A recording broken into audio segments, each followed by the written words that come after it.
我们下面介绍第二讲的第二段。在这个第二节里面，哈茨恩教授讨论的是美国的金融帝国主义。他说呢，这叫做进贡与掠夺。他在第一段里边讲了这是一个朝贡体系，接着他讲进贡与掠夺。他说呢，金融阶级历史上曾利用其权力对抗整个社会，他不仅利用帝国来对付敌人，而且还利用帝国对付盟友和国内的民众。就是金融资本和那个垄断的政治权力之间是直接结合的。美国人称任何改革者、民族主义者或想独立的人都是共产主义者，这恰恰是老冷战问世之际以反共为主要意识形态的那个根源。就他把任何你作为发展中国家，你想搞独立，哪怕你是民族主义的，你是国家主义的，无论你是什么，都被说成是共产主义，以符合反共意识形态的那个斗争对象的需要。因此所谓那个现在又提出所谓文明冲突，那实质呢仍然是美国的军事寡头政治对抗其他国家的斗争。America's pre-Civil War South was also a belligerent, slave-owning plantation economy.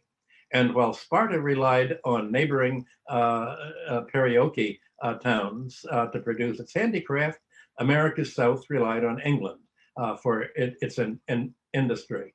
The South fought against the North and wanted to prevent northern cities from becoming industrial centers, because they said if you have more population in the North, they're going to bid up the price of grain to feed our slaves, and we'll have to pay more to the slaves, raise the price of cotton, and we won't be able to get the monopoly of plantation exports that we have to England. So they were pushing to prevent American industrialization, which is largely what the Civil War was about, whether America would be industrial or a slave-owning South. But also, the United States, since the 1980s, is deindustrialized and is turning to China to produce its industrial products. And in this sense, the United States has many things in common with Sparta during the Peloponnesian War. But it's also like Athens in organizing an alliance of democratic imperialism to fund its military operations. Basically, Athens used its monetary power to build up the trireme ships, hire military mercenaries, and pay its own soldiers, while America essentially fights its war with foreign mercenaries like ISIS, or which is essentially its foreign legion, and various terrorist groups, and the people that it hires in its color revolutions to try to overthrow its enemies from within.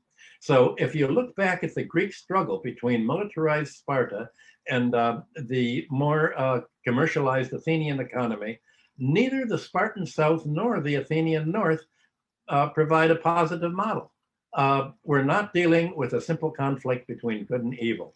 But today, we can see that the United States is sponsoring the worst of both worlds. It has a militarized subjugation of other countries, ruling through client oligarchies and NATO and other alliances, through dollar diplomacy, and it forces its allies to pay the cost of its military conquest and by the dollar standard. And essentially, its financial imperialism is what is creating American affluence. Well, obviously, the Greek conflict didn't end with the Peloponnesian War. Sparta's victory led to an influx of silver, and all of that was taken by the landowning families and the elite, and they used it to buy out the lands of smaller holders. And by the 3rd century, almost all the lands had been so concentrated that Sparta's kings, it was always ruled by 2 kings, decided, well, the only way we can rebuild Sparta's military might, now that we've disenfranchised all the landowners, is to cancel all the debts and redistribute the land. In other words, they became radical. So the neighboring oligarchies said, they called in Rome. to sort of help them destroy Sparta, and there was a long fight. Rome did destroy Sparta, and then it conquered and devastated all of Athens and Greece. It stripped all of the wealth from the temples, burned down the cities, and it ended Greece's political independence. And from about 200 BC on, the history of the ancient world is that of Rome. And many people, as I'm sure you've heard, compare the US empire to the Roman Empire, and the decline and fall of Rome to the decline and fall of the United States. And it's interesting, if you look at today's Cold War, you can see a lot of parallels there. There's a kind of vocabulary of invective that was used in antiquity that's much like today. Rome, the oligarchies in Rome accused any reformer who wanted to cancel the debts and advocate democracy of seeking kingship. In other words, kingship to Rome was having a government strong enough to control the wealthy classes and control the wealth and make it used for the public instead of for the very few. The Americans call any reformer or nationalist or wants to be independent a communist. So the Americans called Vietnam communist or socialist in the 1960s, when Vietnam was fighting basically a nationalist war. It called Castro communist, and ultimately drove Castro into the Russian camp by saying that anyone who is against American rights to take over their banks, to take over their industry, is a communist. And this has been elaborated by Samuel Huntington and the American elite into what they call a clash of civilization.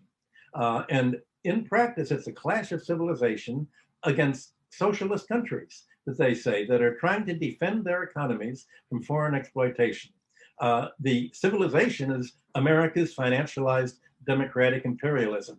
The civilization it's clashing is America's support of military dictatorships, of terrorist dictatorships throughout Latin America, Pinochet in Chile, the recent dictatorships in Honduras and other countries, and throughout the world. And this American civilization is fighting against countries trying to be independent, as if it's a completely different civilization for other countries to want to be independent and to want to be democratic. So the fight of civilization is a fight of America's military oligarchy against other countries seeking to elect their own presidents and keep their wealth in their own hands instead of paying tribute to the United States through finance capitalism and the dollar standard that we'll be discussing in the next lecture. Now, the Roman historian Tacitus quoted the words of a Scottish opponent of Rome, Calgulus, in 87 AD. Tacitus said, if their enemy has wealth, they have greed. Meaning the Romans have greed. If the enemy is poor, then the Americans are ambitious. To plunder, butcher, steal, these things the Romans misname empire. They make a desolation and they call it peace. Sometimes it's translated, they make a desert and they call it peace. And their bodies in this rubble that stay here. And you can smell the bodies, and yet they are so happy because the last Eid they were under occupation and suffering, and this Eid they have nothing but they're free. The US orchestrated takeover of Russia under Yeltsin in the 1990s, and the ruin of Greece and Argentina in the 2010s are typical examples of empires that are engaged in asset stripping. And that's what empires do. They strip the assets of other countries. Now, depicting the coalition of the willing as the free world, the United States embeds its policy of world domination in a kind of universalist rhetoric, sounding vehicles like the International Monetary Fund. It's really the American Monetary Fund, or the Trans-Pacific Partnership. It really is telling other country, Asia, do what America tells you to do. There's always a nice euphemism for this. The idea is to tap the Allies and finance the military costs of extending the American empire, much like Athens did. But Rome forms the basic prototype for financial looting backed by military hegemony. Rome claimed to bring order to its empire, but by bringing order, it meant we're just going to sack your temples, steal everything in your palaces, grab the land, and impoverish your population. That's what bringing order is, and today we call that the free market. We call that free enterprise, leading to the concentration of wealth. And in Rome, there was a phrase where there were public debt collectors, the publicani, they were called, public officials of Rome. Disorder reigned. The publicani were called knights. A knight meaning equestrian cavalry. You had to have enough money to qualify as being almost as rich as a senator. So the financial class in Rome became its administrative class because Rome said, we hate enterprise. We think it's vulgar to actually make things. That's what the working class does. That's what the people we exploit do. We'll make them do the handicrafts, and we'll make slaves make our furniture and industry. And what we will do is just charge rent and have our slaves make money for us by usury, and we'll lend money to foreign countries that we conquer them, we make them pay tribute, and then we lend them the money to pay the tribute. And Brutus, for instance, the Brutus who stabbed Caesar, and Caesar said, "A2 Brutus," he charged Cilicia 42% interest, annual interest. And wanted to use the cavalry to act as his debt collectors when Cicero was the governor of Cilicia. So we're dealing with a very rapacious financial class that acted as the enforcers of the empire. And so one of the modern historians of the publicans, Ernst Badian of Harvard, wrote, "Where there was a publicanus, there was no effective public law and no freedom for the subjects." That's what Livy, the Roman historian, wrote in the 2nd century BC. And Barker's Badian is simply quoting him. So what's so ironic is something that happened after 133 BC in Rome.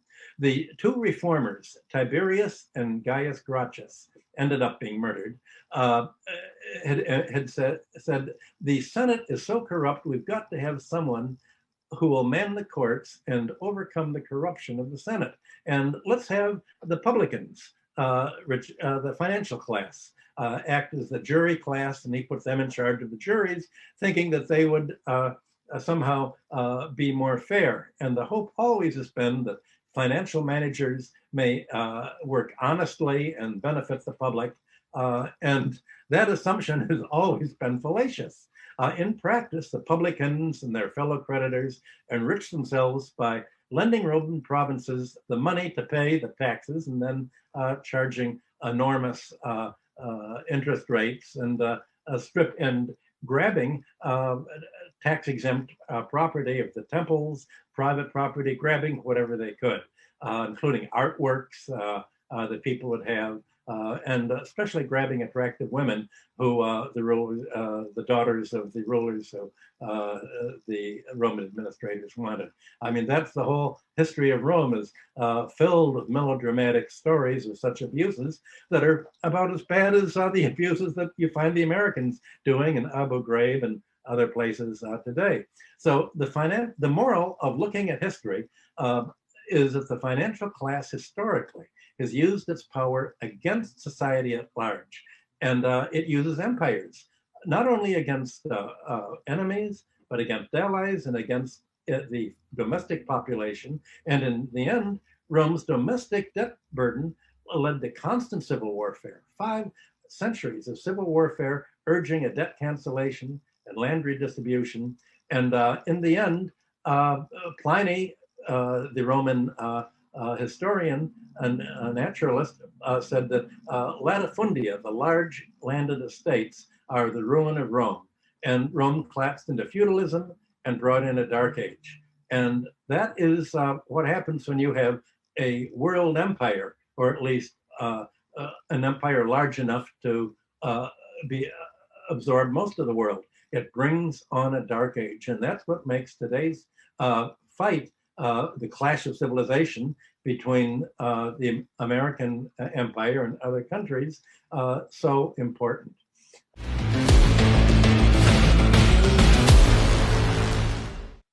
我们大家都知道，在这个特朗普这个反共反华最为尖刻的这个时候，那美国国务院有一个叫 Skinner 的这么一个研究人员，他提出了一个道理很直白。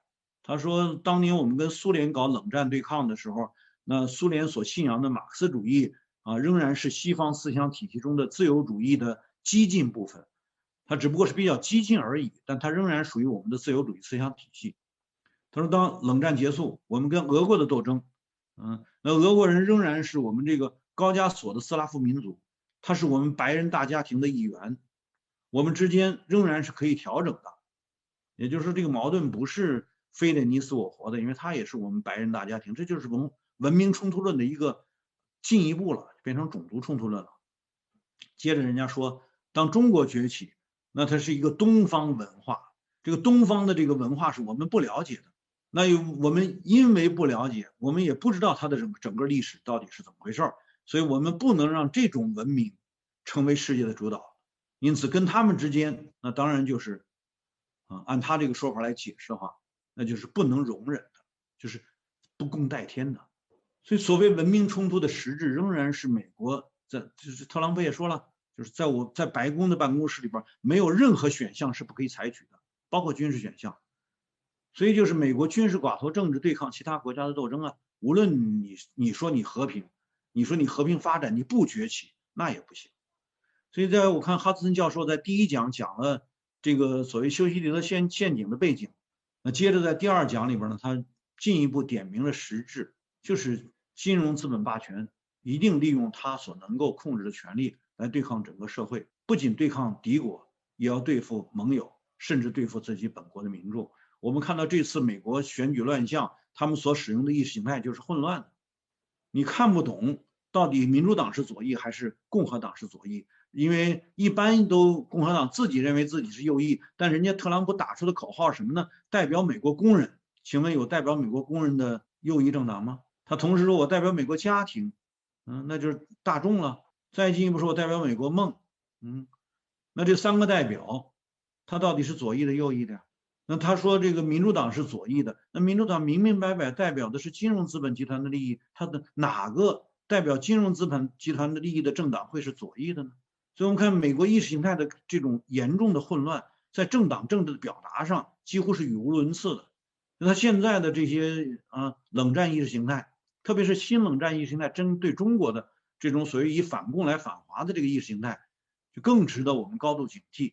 它背后仍然只是维护金融资本帝国主义霸权的一种软实力表达。